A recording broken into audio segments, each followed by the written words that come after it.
Have you ever really stopped to think about why you choose one brand over another? You probably think, yeah, I'm making a logical choice, or maybe I just like the way it looks. But what if I told you the real decision, the gut feeling, is happening somewhere else entirely? We're talking about your nose, your ears, even your fingertips. There's this hidden language that brands are using to talk right to our senses. So get this. This quote comes from some research by a brand expert named Martin Lindstrom. He's in a room with a bunch of preteens, and there's a pile of clothes. And one girl, Olivia, picks up a pair of jeans and knows like instantly that they're from Abercrombie & Fitch. No logo in sight, no tag. How? She knew just from their unmistakable smell. Olivia's nose knew something her eyes didn't even need to see. And that right there is proof that brands are constantly whispering to us through these hidden channels. That one pair of jeans, it's like our key to unlocking this powerful and pretty much invisible world of sensory branding. Now, for decades, pretty much the entire world of marketing has been stuck in what you could call a two-sense trap. They've been communicating almost exclusively through our eyes and our ears. I mean, think about it. That's like trying to watch a huge blockbuster movie in black and white with the sound turned way down. Brands have been leaving out most of the experience. And this is the massive opportunity that so many brands are just missing. Behavioral psychologists figure that a crazy 80% of how we actually communicate and feel things is sensory. But as you can see, all the branding effort has been poured into that tiny 20% slice of the pie, just totally ignoring smell, touch, and taste. But, some brands, the really smart ones, they've cracked the code. They've figured out that to build a really deep, powerful connection, you have to create a complete sensory experience. So let's take a look at a few pioneers who are getting it so right by unlocking our other three senses. First up, let's talk about smell. It's our most primal sense, the one that's tied so deeply to memory. And a fantastic example is an airline that literally decided to patent its own atmosphere. Singapore Airlines. This isn't some random air freshener they picked up. It's a totally custom fragrance called Stefan Floridian Waters. They put it in the hot towels they hand out, the flight attendants wear it as perfume, and it just gently fills the whole cabin. The whole point is to create this consistent, calming, and luxurious memory that you can only associate with them. All right, from smell, let's move to sound.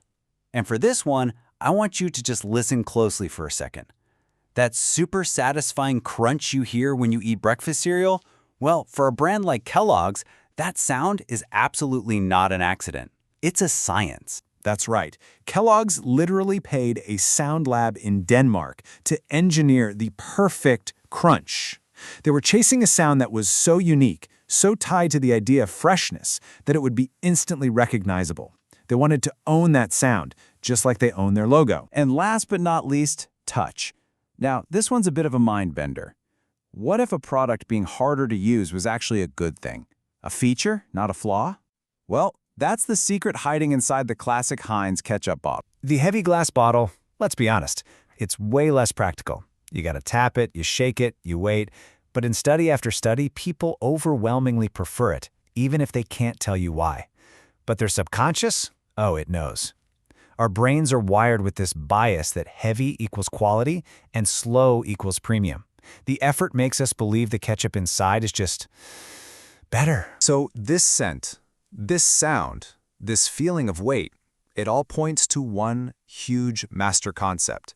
It's the ultimate test for any brand that wants to really dominate the sensory world. An idea that Lindstrom calls smash your brand. So here's the test, and it's so simple but so powerful. If you took a product, smashed it into 100 little pieces, and scraped off every single logo, would you still know what brand it was? If the answer is yes, then that brand is a true icon. And look, the absolute poster child for this is Coca-Cola. The Coke bottle was designed way back in 1915 with this exact idea in mind. They wanted it to be recognizable even if it was shattered on the ground or just by feeling it in the dark. That iconic shape, that specific Coca-Cola red, the psst sound when you open it, these are brand assets that are every bit as powerful as the name itself. So when a brand gets all of this right, when it masters this whole sensory world, something kind of incredible happens. It reaches the deepest level of loyalty you can imagine. The connection gets so strong that it starts to act like a religion, with its own believers, its own rituals, and its own sacred symbols. It turns out there's kind of a playbook for this.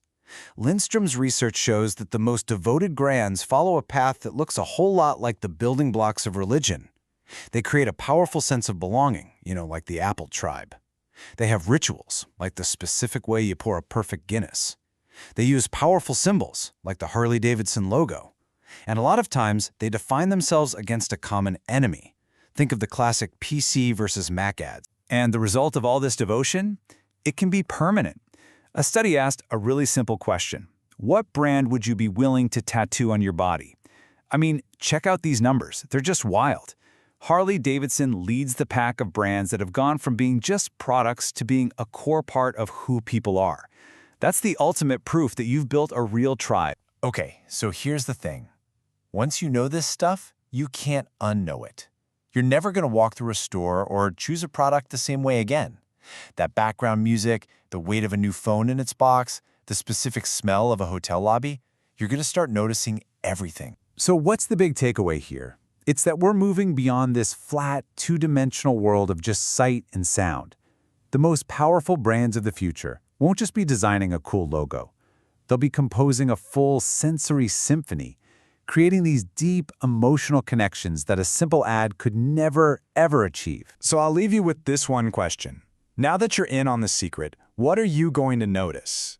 The next time you pick up a product or walk into a store, don't just look at it. I mean, really, listen, smell it, feel it, and ask yourself, what is this brand really trying to say to me?